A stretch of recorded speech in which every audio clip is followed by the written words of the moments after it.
Yep, absolutely. So I'm delighted to introduce Charlie Young, who's presenting her webinar tonight from Belize.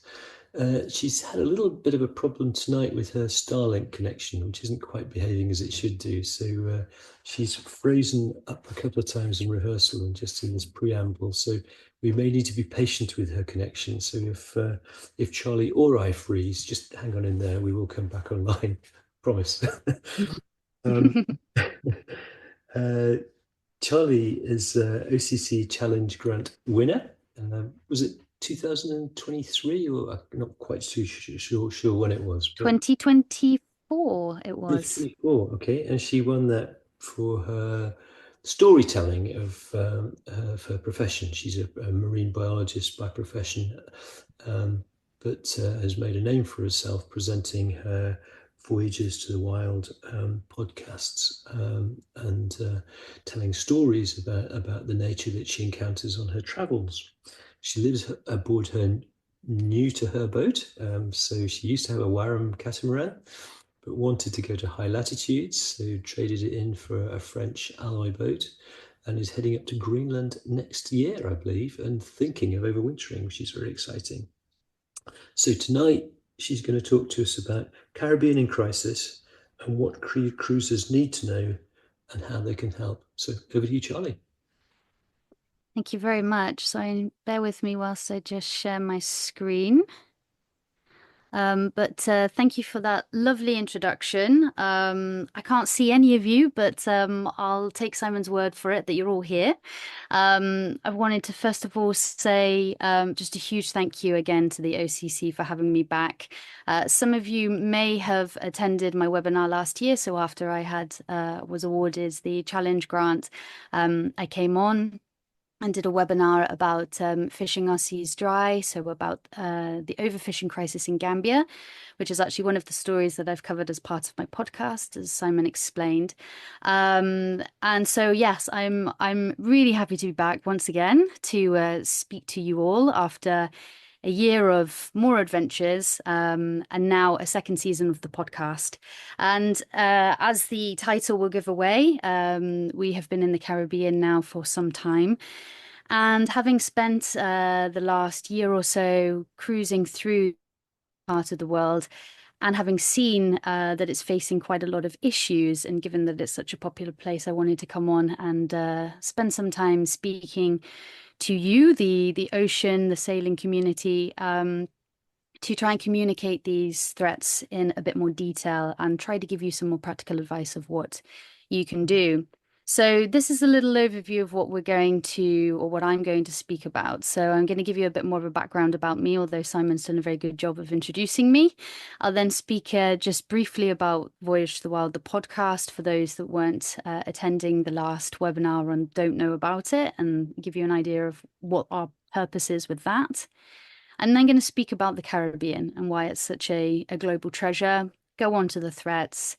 Then I will speak about the practical things that you as cruisers and as sailors can do. And then I'm going to give you some citizen science projects and some additional tips and things that, or projects that you might be able to get involved in, so that hopefully after this talk, you feel like you've got some practical advice and some more knowledge in your arsenal to be able to contribute to protecting the ocean, which I believe is something that all of us as sailors obviously are very passionate about.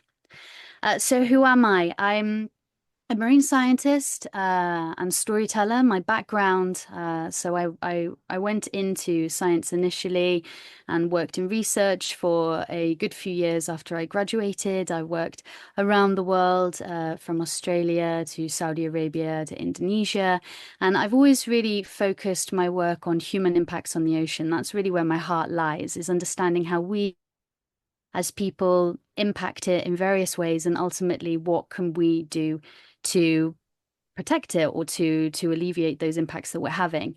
And I'm also now the co-founder of Ocean Roma. So this is news. I haven't really announced this to the world, but my husband and I, Lexi, have just launched a new organization called Ocean Roma, and essentially we are developing our new aluminium boat into a science storytelling and expedition platform where we team up with NGOs and scientists around the world to go to remote corners and to learn about our oceans. And I'll speak at the end of this talk a little bit about our first expedition that we did just at the beginning of this year. And that is a photo there of our monohull. So she is a Trisbal 36. French architect. We bought her actually in Guadeloupe, and we've just gone through a little light refit in Guatemala. And we are now, as Simon said, in Belize and enjoying the beautiful waters there. And so basically, my journey in sailing started 2 years ago now. We began in the Canary Islands, and this uh, map here gives you an overview really of the journey that we've been on. So we're now in Central America. But basically we embarked on this voyage around the Atlantic with the idea of trying to go in search of untold stories of wildlife and conservation and try to amplify them. As much as we wanted to just go and explore, I really wanted to continue doing my work as I embarked on my life on the ocean. And this is the journey that we've been on so far. So as I mentioned at the beginning, Voyage to the Wild is an adventure and impact podcast series that we've been running as we've been cruising. I was very, very lucky to be awarded the Ocean Cruising Club Challenge grant, which really helped me to take the second season of this podcast to the next level.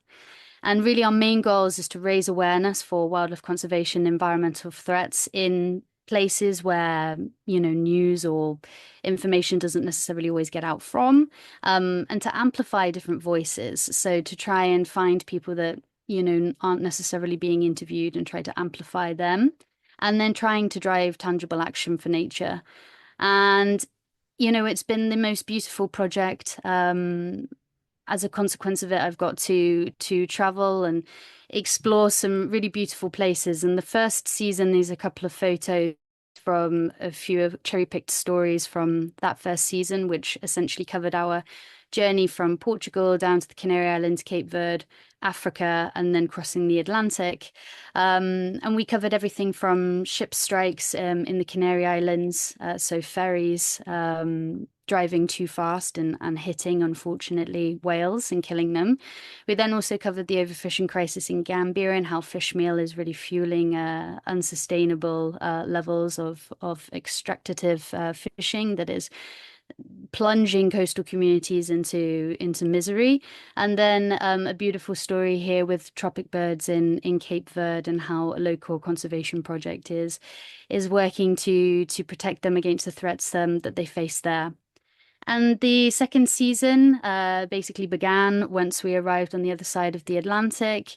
And it covers our journey from the Amazon up through the Caribbean and into Central America. And again, along the way, I've had just a wonderful opportunity to meet so many passionate people in lots of different places. If you see here on the far left, that's a picture of me with Kaima Ali, who is a wildlife biologist based in Trinidad, and she is really such a force for nature, sort of paving the way for women to get out into nature and also really putting Trinidad's wildlife on the map. We've also covered stories this season about coral reefs, humpback whales, sharks, and really, with every story that we tell, we try to inject some of our voyage into it and the adventure because it is an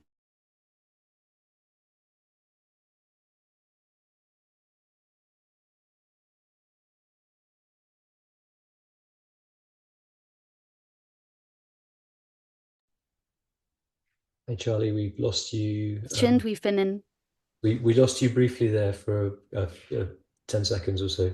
10 seconds. What did you last hear? Uh, so can you remember? Yeah, literally, that you just lost. If you just repeat the last sentence or two, that'd be great. Basically that as a consequence of this project and podcast, I've had the opportunity to meet lots of brilliant people. And as I mentioned, we are now or have been in the Caribbean for some time. And so maybe many of you on this call have already been to the Caribbean. Maybe it's somewhere that you're thinking of going, but I'm sure all of you will know very well that the Caribbean is becoming a very popular place to visit. But in its own right, before I jump into, talking about any of the threats, is I want to speak about why the Caribbean is such a treasure in itself. So, for anyone that's been here, you will know that it supports diverse and rich habitats, from the coral reefs to mangroves to seagrass beds. And the coral reefs in the Caribbean are quite different to other coral reefs around the world. They aren't as diverse as maybe the reefs that you would see in the Indo-Pacific. So the Indo-Pacific is kind of like the epicenter of coral reefs, and they support an abundance of diversity. When we talk about Caribbean coral reefs, we're talking about roughly around 100 stony coral and soft coral species, and then around 500 to 600 species of fish, which is still quite a lot. But when you compare it to somewhere like the Indo-Pacific, that's got like 2,000 reef species or fish species, for example, quite a substantial difference. But nonetheless, they are coral reefs and they are beautiful, rich environments. And the reason why they're historically actually quite low in diversity is because once the Caribbean cut off from the Pacific, there wasn't an injection anymore of more biodiversity coming in, and so they've become quite isolated. But in their own right, they're very special. Then, of course, anyone that's spent a significant time in the Caribbean as well will know all about the mangroves. Um, as well, they are vital ecosystems. They support a lot of, well, they're an important nursery ground for fish, for example. A lot of commercially important fish actually spend a part of their lives living within the roots of finding safety and shelter in mangroves before then going out and living on the reef. And then, not to mention, they're also really important for blue carbon storage. So they actually sequester vast amounts of carbon and lock that down. They also provide real defense along the coast from wave erosion.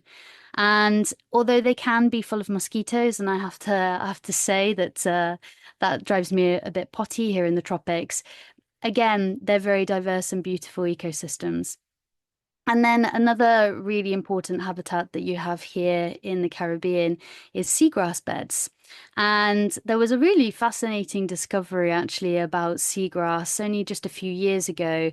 There was the largest seagrass bed in the world discovered actually in the Bahamas, all thanks to tiger sharks. So this is a photo of a tiger shark, which are it's a very large predatory species of shark that is found in various parts of the Caribbean, but is known to be in the Bahamas. The Bahamas is one of the locations where you find it in quite large numbers. And with the tiger sharks, essentially scientists utilize them because they have quite high sight fidelity. So when I say fidelity, they love seagrass patches and they hang around on seagrasses.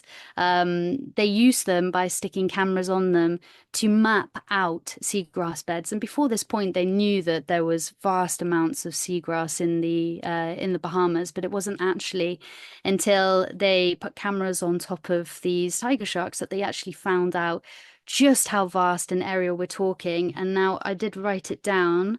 I think it's around 25,000 miles squared, but they think that it could be roughly as big as an area the size of Portugal, even up to 36,000 miles squared in terms of seagrass beds. So it's vast, and again, it's a vital habitat. Any of you that have maybe snorkeled around on a seagrass bed may have noticed. Again, it's a really important area for small juvenile fish. And if you actually take the time to look in between the blades, you'll find all sorts of creatures from crustaceans to little seahorses. And like the mangroves, is also really important for sequestering carbon and locking down that carbon. So the Caribbean is just this beautiful mix of these islands with coral reefs and mangroves and seagrass beds, and all of these diverse environments supports diverse wildlife.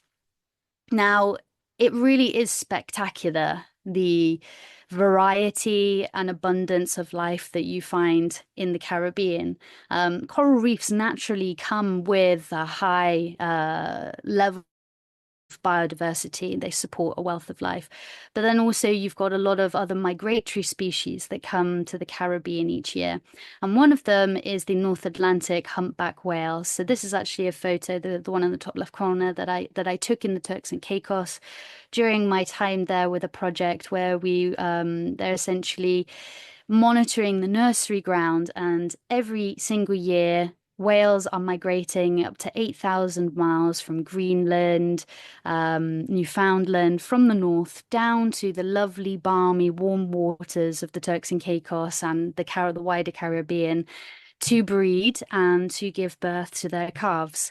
And I mean, it's a monumental journey, and I don't know, some of you may have on your travels yourself come across a humpback whale. And the first time I actually saw one was from my own sailboat in Martinique, and it was just a mind-blowing moment to be so close to such a charismatic and beautiful creature, but also one that is absolutely ginormous.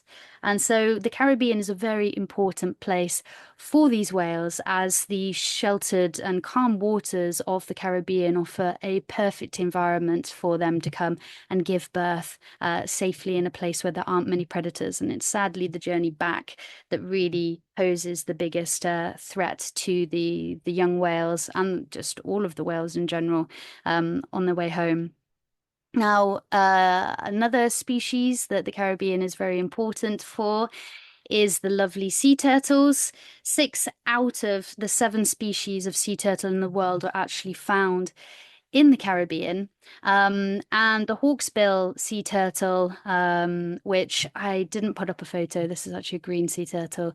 They have a carapace that has the serrated edges. So the hawksbills actually play a really important role on coral reefs in the Caribbean because they eat sponges. And so they act as kind of a regulators of the sponge community on the coral reefs in the Caribbean. So they have quite a strong association with the reefs and help to balance them. Sponges can outcompete corals, and so they help keep that balance. Now, some other life found here. I mean, the frigate birds, as you'll see in the bottom left-hand picture here. This is actually a photo I took out at Half Moon Cay here in Belize, where there's a large density of red-footed boobies and also frigate birds. And so not only underwater, but above water on these beautiful islands, there is just endless places for these birds to nest, and it's always been and still remains a very important nesting site for many species of birds. In the middle here, these are Nassau groupers. Uh, Here in the Caribbean as well, there's a lot of really incredible spawning events that happen. In fact, now is actually the season. And so Nassau groupers, between the months of around December to February, they aggregate in thousands on reefs quite deep, I think roughly around maybe between 20 to 30 meters. And they amass around the full moon and come together in these massive groups to essentially reproduce. And I would advise any of you to go online and actually put this into YouTube to have a look at it, because it's just incredible thing to see. And I wish I could see it in the flesh one day myself. And then last but not least, just another one of the incredible creatures that you find here in the Caribbean, of course, are sharks. So there are around 40 species of shark that are found in the Caribbean. Some are endemic, they're only found in the Caribbean, like the Caribbean reef shark, of which when you're here, you actually find it quite hard to believe that there's not so many of them left, but they are actually endangered. But when you're here, they're absolutely everywhere, and it's been wonderful to see them. But the Caribbean supports a large population of predatory sharks. This is actually a hammerhead. I've been lucky enough to see a hammerhead when we were in the Bahamas, and basically all of this life together makes for just such a biodiverse and vibrant ecosystem. And it's one of the many reasons why people come here. I mean, it's one of the reasons why I was inspired to come to the Caribbean because of all of this life that you can see. But in many ways, that really has become its downfall. So tourism is huge in the Caribbean, and this is something that really, after traveling through down from the Canary Islands down to Cape Verde, onto Africa, and so forth, going through those regions and then coming to the Caribbean, it was quite a shock to see the level of tourism and the level of people actually visiting these small, tiny islands. And just to give you some numbers here, in 2024, there were around 34.2 million international visitors to the Caribbean, much higher than pre-pandemic, and all of the growth information out there is saying that it's just going to continue to rise. And most of those people are this one that you see here, the Carnival Legend, which is actually, this is anchored off of Grand Turk Island, this photo. And I was anchored not too far away behind. I didn't take this photo, but I have visited the anchorage just behind where they dock these large ships. And it's quite a sight to behold. In fact, actually arriving at this island, I saw the cruise ships before I saw the island, and I was like, what is that on the horizon? And I thought it was buildings, but no, it was actually a cruise ship. So basically, there is an increasing amount of visitors coming year on year to the Caribbean, the vast majority of them arriving on cruise ships. But there's also a growing population. There's around 44 to 47 million people across the Caribbean. And because of the nature of these islands, around 70% of these people are actually living along the coast and every single day coming into contact with these ecosystems, with the mangroves, with the seagrass meadows, with the coral reefs. And of course, that inevitably has an impact. Increasing visitors, bigger coastal populations, it's leading to increased pressure. But where do we fit into that? Of course, cruises play a part, although I would like to stress that we are a very small. The Caribbean is the most popular sailing region, or one of the most popular sailing regions on Earth. I couldn't find any specific figures of just how many people are crossing the Atlantic every year. It seems to vary. Some people say a couple of hundred. I saw as much as like 1,500. I even saw some people saying 4,000. I'm not sure of the exact numbers, but I do know that it's increasing. And year on year, obviously, big rallies, many people coming across.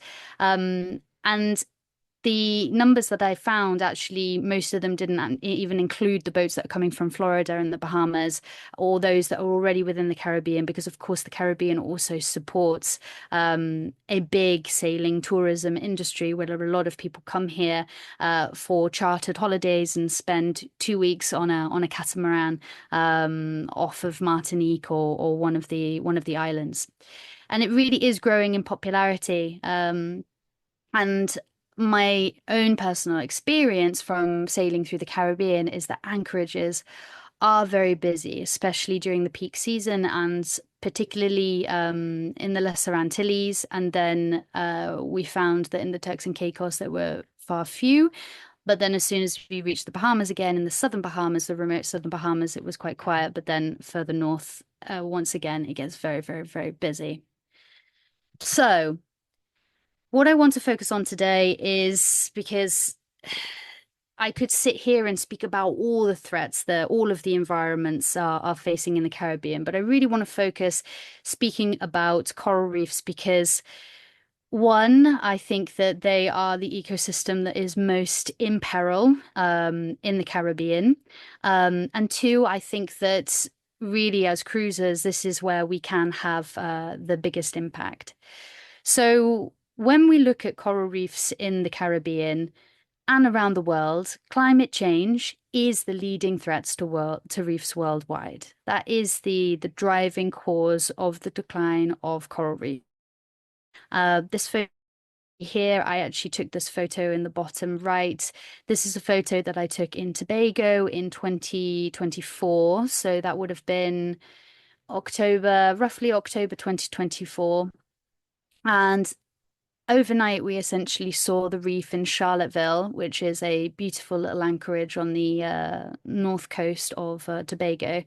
We saw the reefs overnight turn white, and this was actually the beginning of what is now the fourth mass coral bleaching, global coral bleaching event that has been ongoing since 2023. It got worse in 2024, and it's now extended into 2025. And basically, as a consequence, since the 1980s, 48% of hard coral cover in the Caribbean has been lost. So we're pushing nearly 50% of coral cover having gone.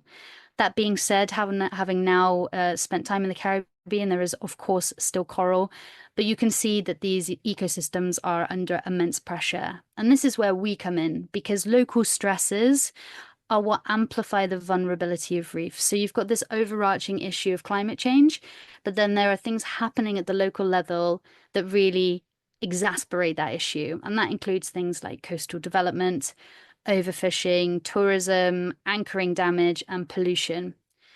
So to try and make this as useful to you as possible, I had a real think about what I believe are the main areas that we as sailors contribute to. Um, of course, again, we are only a small fraction of the people that are visiting the Caribbean. But the thing is that we live on the ocean, or when we are traveling, when we're on our boats, we are in direct contact with the ocean. And so what we do, there's no buffer in between. So we have a direct impact on the ocean.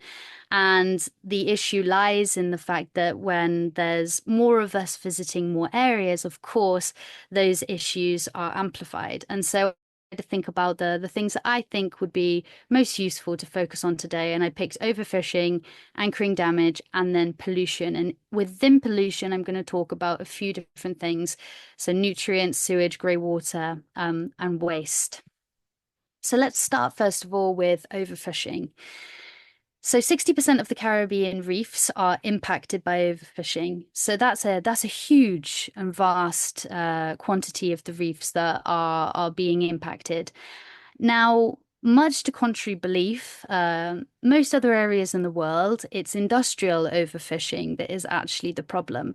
But here in the Caribbean, this is actually being driven by local small-scale fishers that are either fishing commercially to make a living, the recreational sport boats that are going out, taking people to go and, sport fish, and then subsistence, people that are simply catching to try and feed themselves.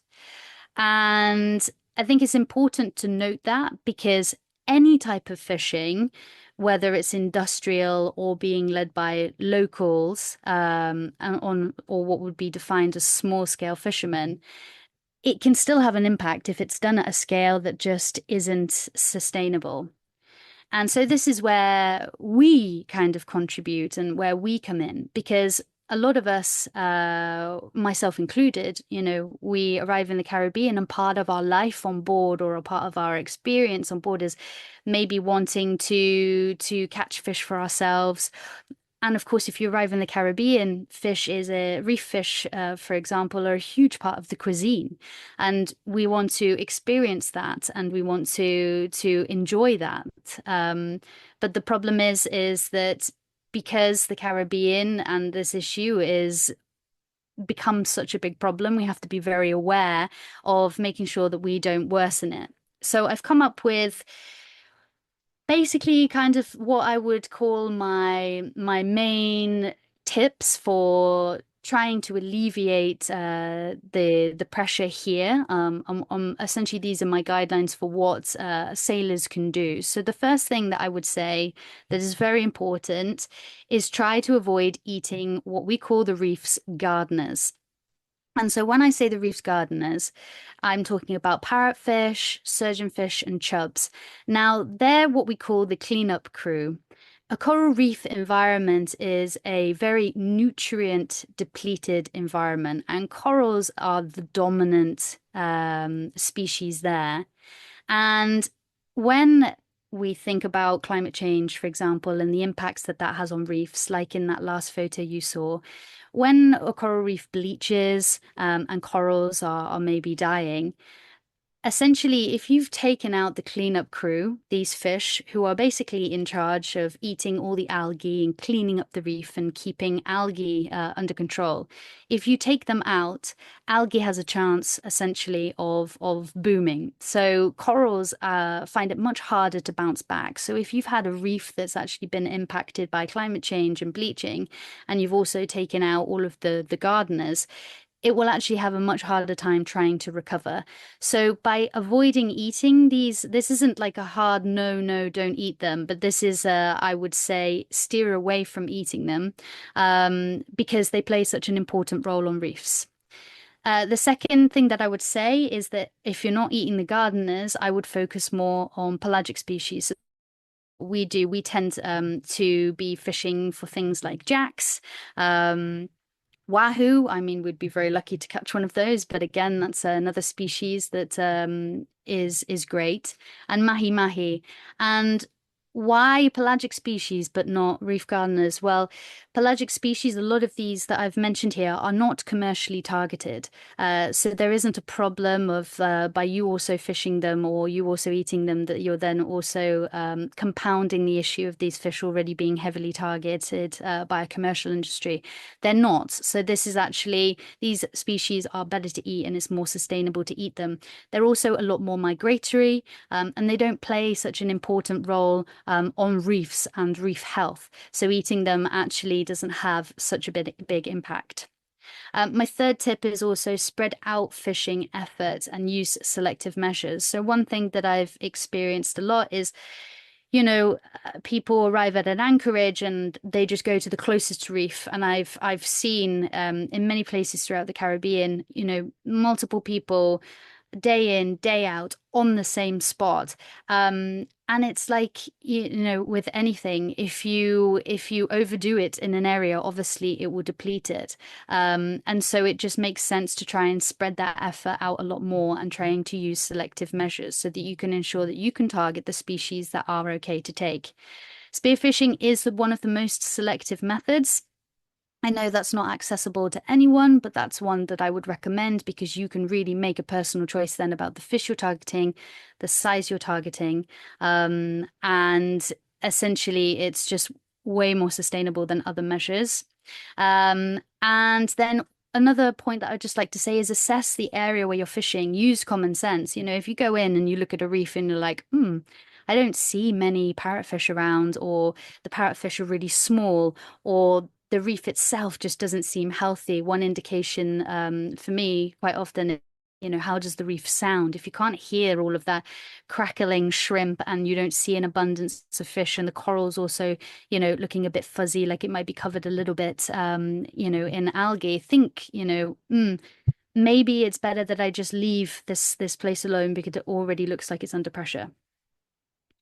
My next point would be that know and respect the local fishing rules and season closures. In the Caribbean particularly, there is and there are a lot of rules and season closures. For example, it is the spawning season now, as I mentioned, for the Nassau grouper. It is now illegal to take any, and it's closed throughout their spawning season. And this information can be readily found online. I would just advise going on, putting in the country name of where you are, then putting in fisheries closures, and you'll be able to find all of the information relatively easy if you go looking for it. Yes, it's usually quite spread out and all over the place, but it's really important to do this and to ensure that you're adhering to the rules and making sure you're not taking something outside of its season. And another thing I would say is that so you found out your fishing regulations, the areas that you are or aren't allowed to fish in, and the size limits. A rule of thumb that we quite like to try to follow in general when we are spearfishing or when we are looking at fishing is the size of the fish that you're taking. So small fish haven't reproduced yet. And if you take a small fish, you're reducing the ability of future populations to grow up and eventually reproduce.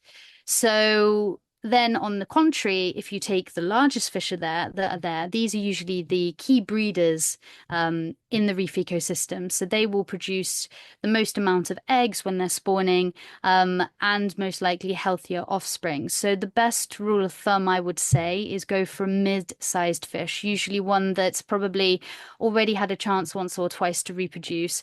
And this overall then has the lowest impact on populations. So if you're going to pick one, always go for a mid-sized fish. And obviously mid-sized varies depending on species. But again, you can find out this information online. And there's lots of fantastic ID books out there. And last but not least, this might seem like common sense, but don't buy illegal fish. Unfortunately, I have witnessed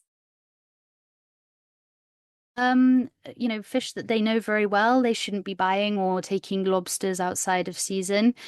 I know it's tempting when it's on sale and somebody, a local person is offering it to you, but it really is down to us to set the example and to say no. Just because it's on sale doesn't mean it's okay.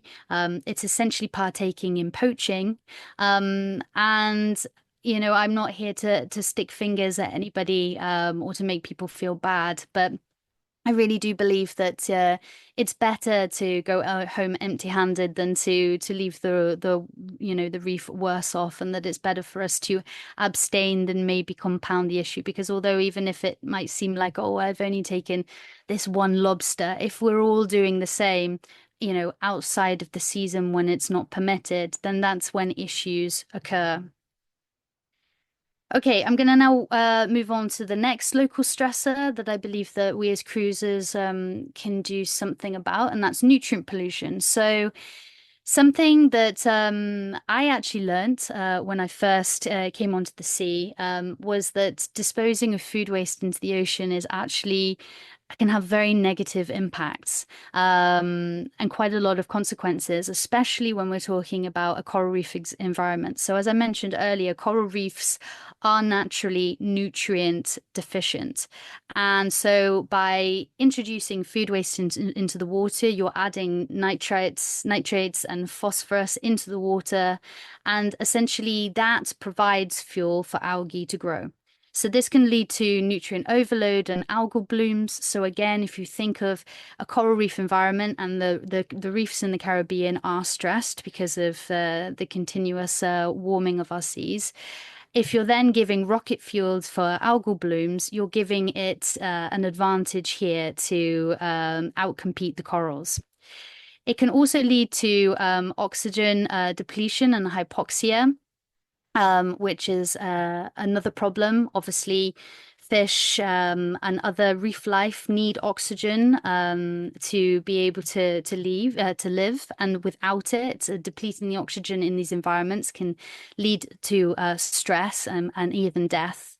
And then ocean acidification. This is also associated with this because basically, when food is breaking down in the water, it's producing carbon, which is introduced into the water and in turn can actually make the water more acidic. So I know it's tricky being on a boat. We're quite often, isolated or remote away from places where we don't have access to waste disposal. And I know that just throwing food over the side probably feels very inconsequential. And I would say that yes, probably doing it very far from civilization or away from reefs, if you're just one person passing through, it's not going to have the biggest impact. But the problem comes again when we are a vast amount of cruisers all at anchorage every single day, throwing our food waste into the water. So I would say, please, please, please, especially when you're at anchorage, don't throw your food waste overboard. Keep it and dispose of it in trash on land. Now, again, when talking about pollution, sewage and grey water is a big thing. It's a really tricky one. I know that sailboats really, I know not all of them, especially older sailboats, not all of them have holding tanks, and so sewage is a very difficult one to try and address. my experience as well. Maybe at the end of this talk, others who have been through the Caribbean might be able to offer a bit more insight on this. But personally, I haven't found the infrastructure and facilities for getting rid of sewage very straightforward. And so once again, this issue is discharging, as you will all know, sewage and grey water from our sinks, our showers into the water again can have very negative impacts. And it's the same consequences again as nutrients. So adding food into the water, for example, it can have the same impacts of eutrophication, hypoxia, and acidification. But then also with grey water, with maybe washing your hair or using dish soap, for example, that's also introducing a lot of chemicals into the environment. And quite a lot of these chemicals are often very detrimental for marine life. I've read that dish soap, for example, can actually like thin fish's gills. So many very small and interesting, but also very disturbing impacts that, even just small amounts of chemicals being introduced into the marine environment over time, the impact that they can have. And then there's the microplastic pollution as well. If you are doing laundry on board, maybe you do or don't know this, but obviously a large proportion of clothes are made with synthetic materials, and every time you do a wash, a large proportion of those are actually discharged in the water. And of course, if you're pumping that out, that goes straight out into the environment because there is no immediately in between filtration process. And microplastics can have a lot of negative impacts, as you will know, on marine life and corals as well. Corals have been actually observed now in experiments eating or taking in coral, and this can then permeate into cells and have all sorts of problems.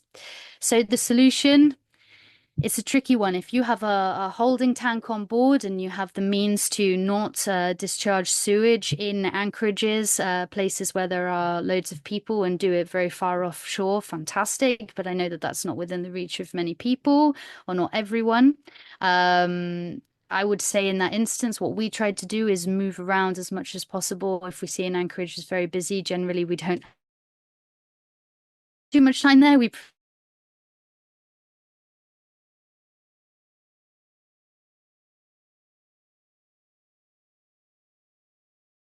trying to be more natural, like bicarbonate for cleaning and vinegar.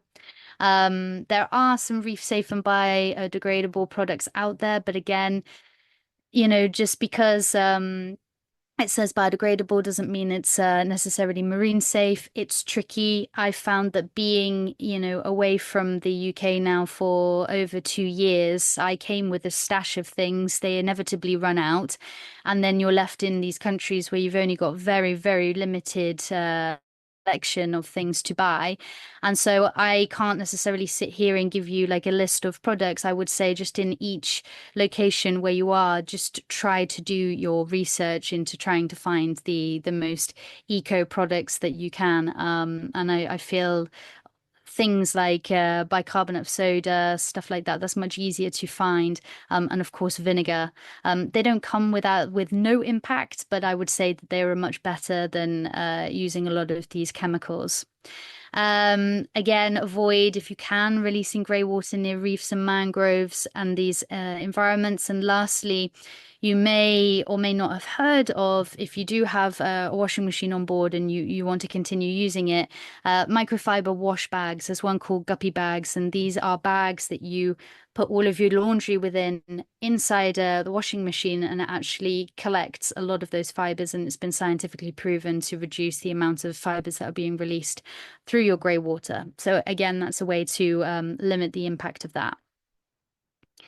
The last stress I want to talk about is anchoring. And again, this might seem like common sense, but sadly, I've seen people anchoring on corals. Seagrass beds, I would say, avoid anchoring on them if you can. But I know that, again, and we have anchored on seagrass beds, that it's not always the case. It can be very, very difficult sometimes to actually find somewhere to anchor with good holding. But we always try our best to avoid dropping on seagrass if possible, and we always go for sand. And the consequence I'm sure are all very aware of that direct physical damage that it has if you drop on corals. Corals take hundreds of years to grow. Coral reefs, don't just grow overnight, and corals themselves only grow centimeter by centimeter each year. And so, what can be just a momentary damage, dropping an anchor and breaking a branch on a coral can essentially be years, decades of growth. And it takes a very long time for them to recover. And the same for dropping on seagrass even. It damages the blades, it can rip up the roots, that in turn can release carbon back out into the water column. And essentially it just degrades these habitats over time, and reduces their resilience. So the solution, of course, is use mooring buoys if you can, although that's a hot debate. I know at the moment, with mooring buoys, not everybody likes to use them, especially when they come with a hefty price tag. Um, and I would just say, just always try to be very vigilant of where you're anchoring, and of course, try to go for sand, if possible. So, okay, those are all of the local stresses that I wanted to go over today. It's probably quite late with most of you, although I know that we've got people from all over the world.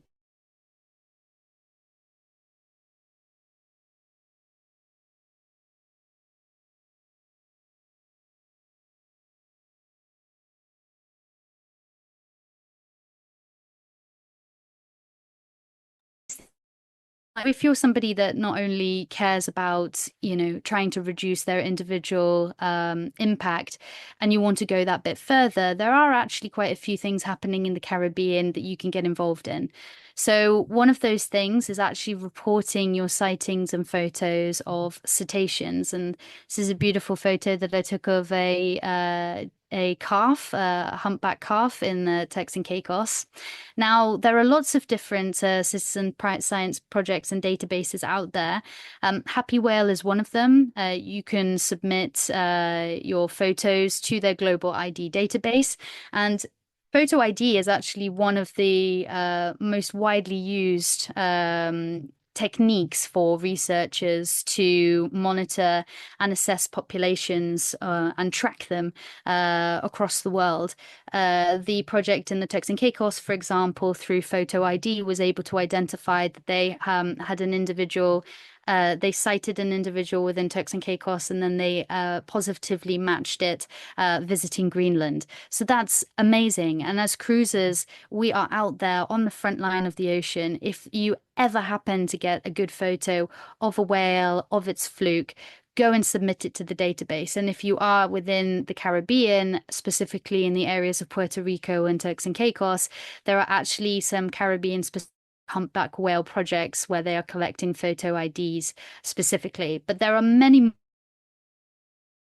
Go on and have a look, and it is worth it because you might be the person to actually spot a whale that has been ID'd in Newfoundland, and you're helping to really piece together the picture of just how important different areas are for different whales.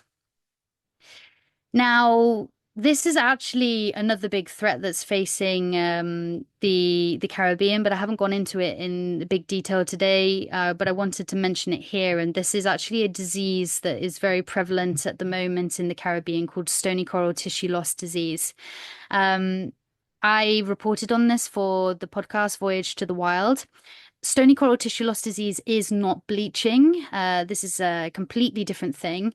Essentially, it's a disease that is wiping through Caribbean reefs at an astronomical rate. And kind of what makes it so deadly, unfortunately, is how fast it's moved through reefs, and for how long it's been going on for. So it first appeared in 2014 in Florida.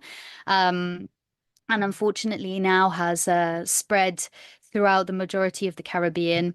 It has up to 90% mortality in the affected species, so it actually really impacts stony corals. So this is a picture of a pillar coral, one of the species that is immensely susceptible. And basically, within the space of a month, a coral can die, can go from being, alive, as you see in that left-hand photo, to being completely dead within a month. And essentially, it's a really horrible disease that leads to all of the tissue kind of just dissolving off of the coral. And the way that they are treating it at the moment is actually with the antibiotics. So going around and doing triage with individual corals and painstakingly going around and applying antibiotics around the edges of where the disease is advancing along the coral.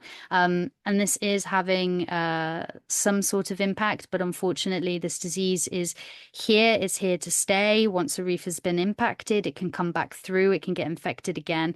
So it's really important to scientists and organizations across the Caribbean to be aware of where stony coral tissue loss disease is. So if you're visiting the Caribbean, and you happen to be snorkeling on a reef, and you happen to notice this disease, I would very, very much advise you to go and submit and report your sightings of this disease to AGRA. You can also do this for bleaching. For example, that photo that you saw in all those slides before, where I took that picture of the reef in Tobago that was bleached. I actually sent that to the local marine conservation project that was working in Charlottesville. They then sent that photo on to the uh, country's kind of monitoring program, and then they used that information to collate with other reports that they were getting from other. Hey, hang on a minute, okay, there's mass bleaching happening. And so sometimes a photo or a video from just your average snorkel on a reef can actually be invaluable data to scientists to help them map the advancement of a disease like this or bleaching. So I would suggest visiting this website. I've put a URL link there. You won't be able to click on it, but make a note of AGRA. So AGRRA.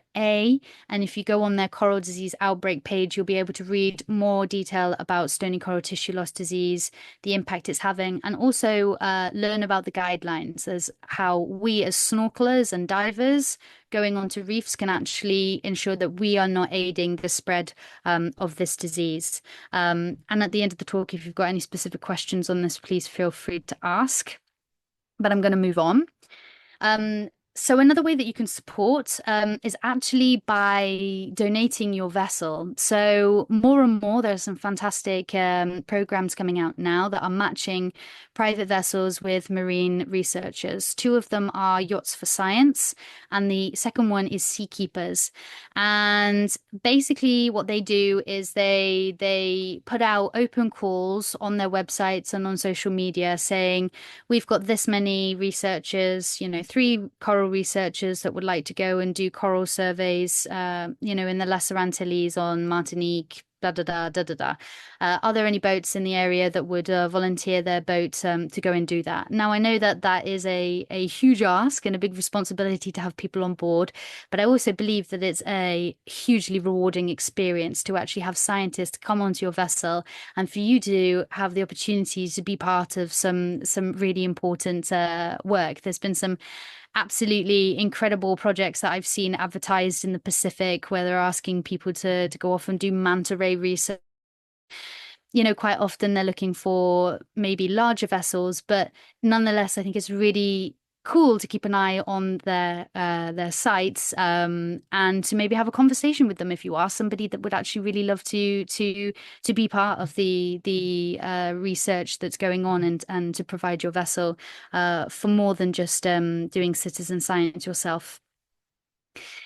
That leads me on to, I was just looking at more other citizen science projects and things that you might be able to get involved in if you're interested. So I saw that Plankton Planet has got an open call at the moment for a project they've called Plank to Space.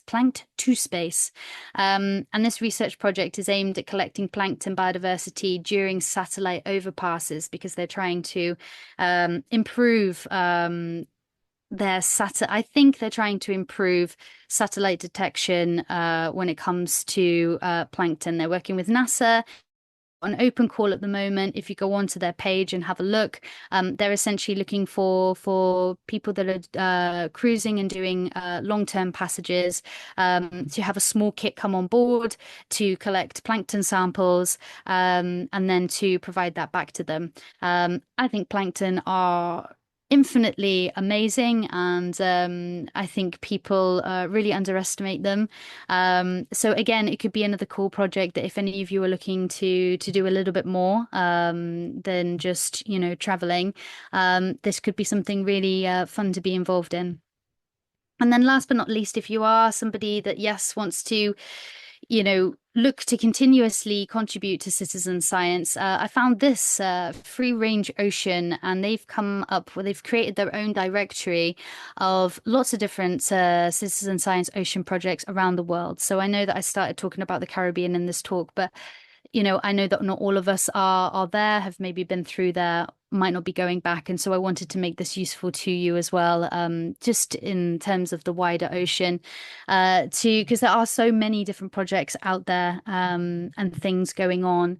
And so if you go onto the Free Range Ocean website, there's lots of different projects that they've listed, and you can also put in more specific filters to search by location or the types of things that you're doing. So just to say that there really are so many things that open to us now as sailors to get involved, and we really are beautifully positioned on the front lines of the ocean to be able to get involved in this stuff and really drive meaningful change. And that leads me on just very quickly to say that Ocean Roma Now is the organization that we have launched. And, this is basically us wanting to do more and spend our time on the ocean, really contributing as much as possible to science and advancing our understanding. If you'd like to take a look at our research and the work that we're doing, you can go online and have a look at our website. And yes, Simon, do I have a moment quickly to mention the Bahamas expedition? Have I got a Yeah, moment? yeah, go ahead. Um, Of course. so at the beginning of this year, we did our first flagship expedition. It was in collaboration with Beneath the Waves, which is an organization that specifically focuses on researching ocean giants. The Bahamas is known to be a hotspot for sharks. However, the south of the Bahamas is actually immensely remote, and no one had ever been down there to do shark surveys before. So we spent 6 weeks collecting the first comprehensive data on shark densities and populations down there. And we did this by dropping baited remote underwater video systems. So basically, a fancy name for table legs with a camera stuck to it and some bait. And we are now, I've just finished processing all of that data, and we're in the process of writing up a paper. And you can read more about that on the website. But this was our flagship expedition, and these are the types of things that we plan to continue going on to do. And on the horizon now, we're going to be moving from Central America up through the Caribbean to the northern latitudes, and hope to be doing some scientific missions up there, which are currently in development. But that's enough from me. I feel like I've blabbered on a lot. I hope that was very useful to you. If it wasn't, I'm sorry. And if you have any questions, feel free to fire ahead. And these are a number of different links to see more about my work, and then also to see more about Ocean Roma. So thank you. Charlie, please don't apologize. You didn't blather on at all. You did a fantastic job, covered a lot of ground. And I'm going to ask people to come in with some questions. If you could put your electronic hand up, that would be really useful. Or if you could use the chat line, that would be great. Charlie, do you want to unshare your screen so that we can see you? Yes. See you better. I've got a couple of Yes. comments. Free Ranger. So we spent quite a bit of the season cruising with Free Ranger this year. And Really? like you, they are also OCC Challenge Grant winners 2025. So Lovely. and in fact, I think John Antrup is on the call tonight, who did a podcast with Duncan Copeland, who of course is the skipper of Free Ranger. John, do you want to come in there? I'll promote you to to panelists, and you might be able to come in with a bit of luck.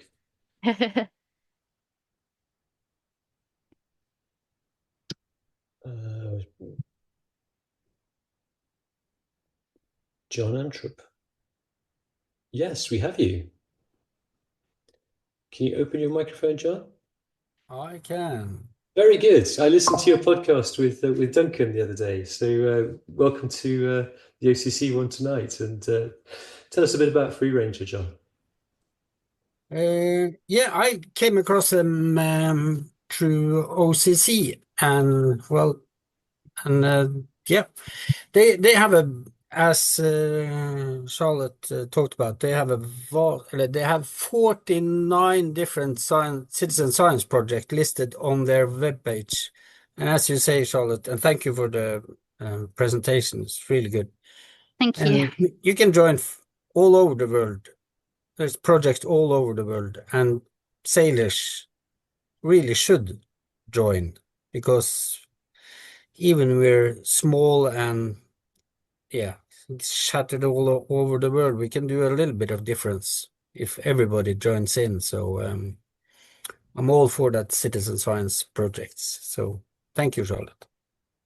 No, you're welcome, and I completely agree with you. I think there really are so many opportunities and things that we can get involved with, and we really can make a difference. So we shouldn't underestimate the value of some of the information that we can gather for scientists. No, it's all about data, isn't it? Yes, Small amount of data from many people makes a big difference. it does. Yep. Absolutely. I struck by the similarities with the Pacific, and in a sense, the Pacific seems a bit further ahead. You've got amazing places like Galapagos, Charlie, where the biosecurity rules are really very strict. They tell you exactly what detergents you can and can't take on your boat. I don't think you can even go there if you haven't got a holding tank or a composting toilet. You can't. And also we've just a month or two ago done battle with New Zealand biosecurity, which is there for very good reasons, to stop these invasions by foreign organisms that just destroy reefs and ecosystems. Well, what is the organism that causes this stony coral tissue loss disease? Is it bacterial or how? This is the thing. They haven't actually identified exactly what it is. It's quite scary, really, because it's been going on since 2014 and they still really haven't isolated it. But the one thing that they found that has made the difference is using antibiotics. And at this point in time, it's spread so far.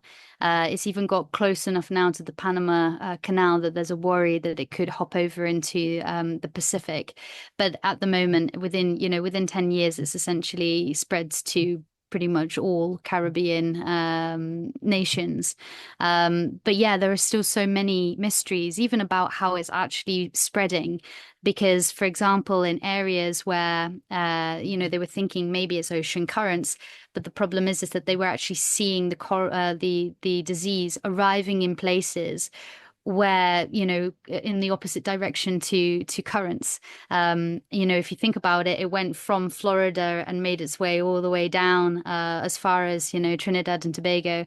And so, yeah, it's really quite terrifying, and it's also scary because it can come through a reef and then reinfect a reef afterwards. So even it's not like, you catch a cold and you learn how to fight it and you won't get impacted again. Unfortunately, reefs can be,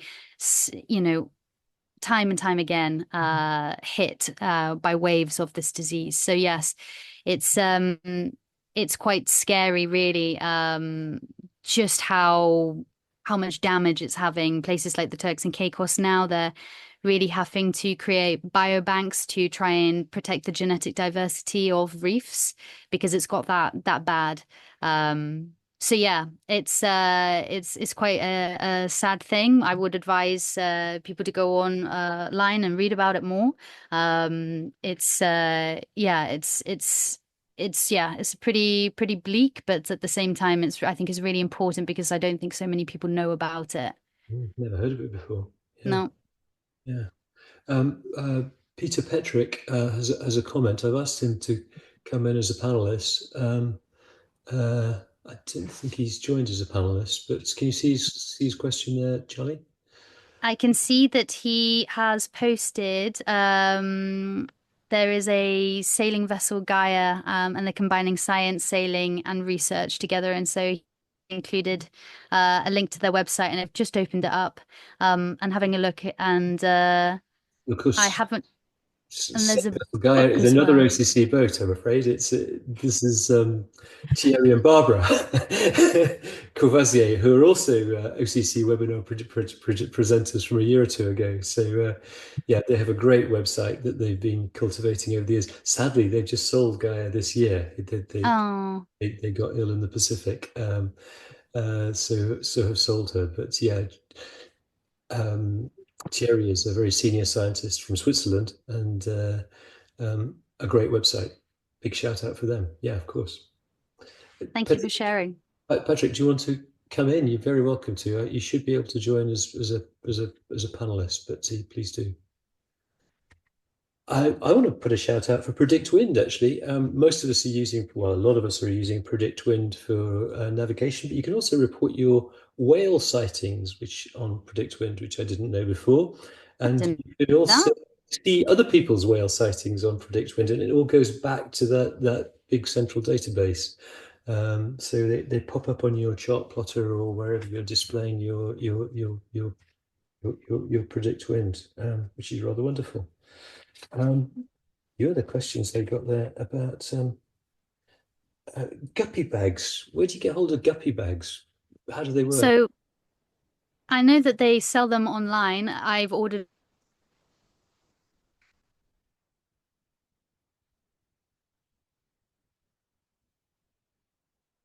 Sorry, Charlie, we've lost you again. Or maybe I've lost you, Simon. I'm Sorry, back. you wandered off for another 10 seconds or so. There we go. You said maybe Um, online and then you froze. yes, so guppy bags, as far as I'm concerned, I think you have to buy it directly off of their website. I'm going to, this is actually it's a British product. I'm going to drop it in now to the chat. And this is the bag that I've used in the past, and it works very well. And it's been scientifically proven to actually filter out the microplastics. So it's not a bulletproof thing completely, but it definitely helps reduce the impact. And then obviously afterwards you can collect all of the lint and put it in the bin rather than it going out through the grey water. I don't see any more hands up, Charlie, but I've got loads of questions. So can I keep asking them in the absence of anybody else? Of course. 30 million out of 34 million tourists arrived by cruise liner. That's a stunning statistic. hmm Unique to the Caribbean. I mean, you certainly don't see them in anywhere near those concentrations in the Pacific, but that's an extraordinary number. And I also, when I was looking into the numbers, I think that the Caribbean accounts for about 40 to 50% of all cruises in the world. So, I mean, I don't know if how many people have been through the Caribbean recently that are on this webinar, but it's non-stop in places like Les Saintes. We stopped there at the bottom of Guadeloupe. I mean, there was sometimes like three of them maneuvering, within the tiny bay of Les Saintes and coming with their shuttles backwards and forwards onto this, tiny little island. And it was shocking, just the level of boats coming through. It really blew my mind. I hadn't quite realized just how many cruise boats are going through. We got a taste for it 2 or 3 years ago in the Cayman Islands. So we had spent a month or so in Cuba and saw nobody, and then pulled up a mooring in Georgetown, the Caymans, and the next morning there were four huge cruise liners anchored Wow. immediately behind us. Those big hmm Disney things with the water slides and everything else. quite amazing. Yes, Quite amazing. I don't know what the population of Cayman is, but a tiny. small fraction of what the population of just one of those ships would be. I'm guessing they have thousands of crew and thousands of customers, passengers, I would think. Yeah. They do. And there's still quite a few people online, but everybody's a bit question shy tonight. I don't know why. Oh no, we've got a hand up from Neil. I'm going to bring Neil in. I'm going to promote you to panelist, Neil, because opening a microphone didn't work last week. So I'm going to bring you straight to panelist, so we should be able to see you as well. Neil McCubbin in British Columbia, come in.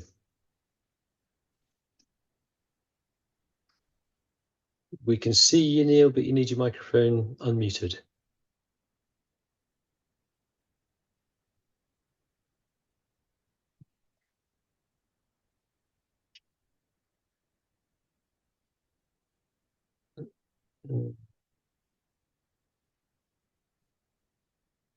Yes, we can.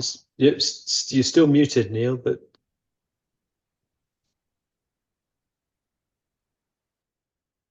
we can see your lips moving. I can't lip read, unfortunately. Neil, if you could switch your microphone on, it would be really handy. Hey, there we go. Okay, took a while, but I found it. Gotcha. Until Go you ahead. promoted me to panelist, I couldn't see anything really. You couldn't get my toolbars up. The point I was thinking is Charlie, Charlie made a pretty good list of the ways in which cruising yachts can impact the Caribbean environment negatively. But I think in trying to come up with solutions, you've got to be aware of two things. One is the magnitude, things like damaging coral, we can do a lot of damage with, and we can also avoid. Other things like discharging food waste, if there's really no option, because if you take it ashore, it'll just get dumped anyway. You've got to be very aware of what happens. And it's even worse when you see people loading up things like bottled water in Mandelo because someone told them the water's no good there, which it is perfectly good. They take all these hundreds of plastic bottles. Where do they go? I don't know. But once you get to these small islands, very few, if any, have decent ways of handling waste. I think Mother Nature handles things like food and even sewage much better than it's handled ashore. Sewage perhaps in tight anchorages, but most boats nowadays have holding tanks and discharge them out in the open. You've no other choice because there's no pump out stations. But the important thing is to focus on the ones that do significant damage, and there's others that are really pretty minor. Toxicity, and when it comes to any substance that's toxic, and everything's toxic, salt's toxic. Toxicity is in the dose, though. A tiny amount of food waste is really there's nothing to Mother Nature. And the issue always comes when it's a large proportion of people, say, take Les Marins, for example, in Martinique, there are vast amounts of boats there. And so if you do introduce a huge amount of organic waste into the local area, for example, that is a very high amount of nutrient input. And it does an impact. This is a widely studied issue, and it does, unfortunately, if there are loads of people in one place. I think that's the point I'm trying to make, is that in areas where there are a lot of us, disposing of food waste into these environments, especially when we're close to sensitive environments like coral reefs, it does have an impact. But I agree with you that a lot of these island nations really struggle with infrastructure for waste management themselves. I totally agree with you. And it's tricky. There are lots of compounding issues and challenges that these islands face. And when it comes to, plastic waste,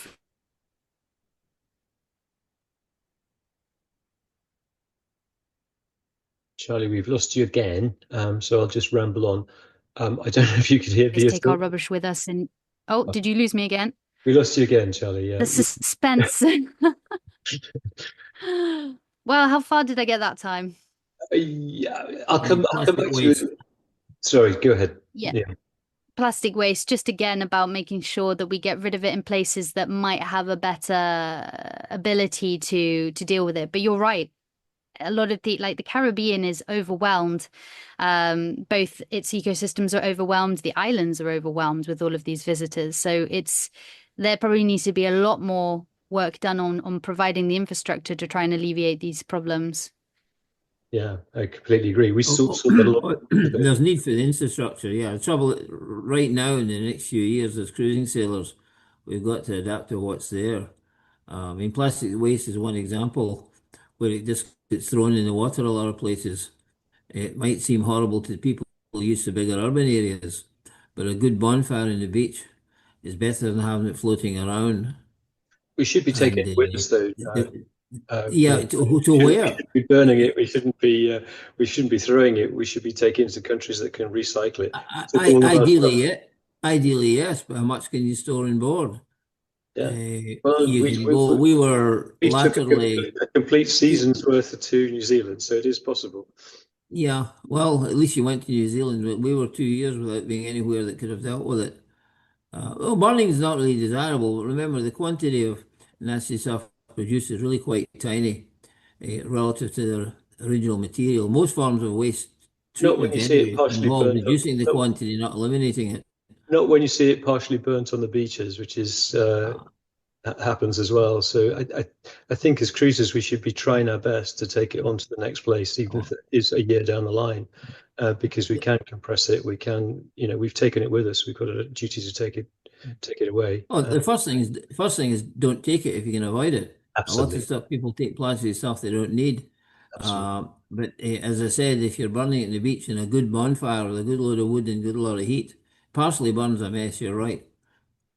I And would ideally, take it to highly somewhere you can. I would avoid burning plastic because that actually adds more carbon to the atmosphere and also is very unhealthy. Um, it's very detrimental to health if you are inhaling it. So I would agree with Simon of well, both of you of avoiding it in the first place if you can, and then two, trying to take it somewhere where it actually can be recycled, or dealt with properly. On the avoiding issue, I'm just horrified the number of people that carry bottled water because they're concerned with their own. Uh, Many don't trust their water maker well. I've yet to meet the bug that can find its way through a water maker membrane. And in fact, your own water maker water, which most people have now, is far better than much safer than most municipal drinking water. And there's one easy way to avoid plastic, staying away from bottled water. Charlie, is there a recommendation about the distance offshore you should discharge holding tanks? I remember in the Galapagos, they got a completely unrealistic, I can't remember, but it was something like 40 miles or something, which, it was so ridiculous, it was impossible to comply with. But when you're moving between islands, you had to record it in your log the lat long of where you pulled the plug. Is there a pragmatic distance that you could advise for cruisers, like a mile, 2 miles, 10 miles, 200 yards? Any number come to mind? It's a very good question, and I don't know if I can give a good answer to that really. I would say at least a couple of miles, because of course, it's still within a mile is pretty close still. So I would say a good couple of nautical miles offshore. Because of course water currents, everything there's no reason why it couldn't make its way back towards the reef. So just the further away and the deeper the water, the better. Yeah, the good thing about the holding tank is that normally it's very biodegradable material that Mother Nature can deal with pretty well. In that sense, the plastics are way worse because Mother Nature can't handle them. Oh, Mother Nature can handle, as you say, organic matter. That's not the issue. She can handle sewage, she can handle all of those things. The problem is that we as humans are introducing things into environments so we're kind of tipping the balance here is that, coral reefs before human beings were coming along with all of their nutrient-rich sewage were not having such vast amounts of nutrient input. But if you literally get loads of boats and everyone's just letting their sewage go repeatedly over and over again on those coral reefs, that's completely changing the chemistry of the water and introducing nutrients into a nutrient depleted environment. So it changes things, and that's the thing. Mother Nature can deal with it. It's just the balance is it's not a natural balance.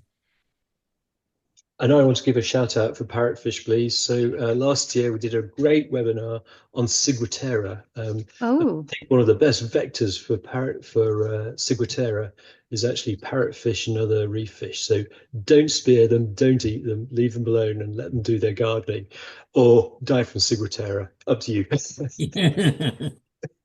I know which I prefer. And if anybody hasn't seen that webinar, it really is a great first-hand account of an OCC member who got Ciguatera last year and was very, very poorly with it and still hasn't recovered. Totally. Gosh. Yeah. So, Charlie, we've kept you going now for nearly an hour and a half. So wow. we should let you off the hook.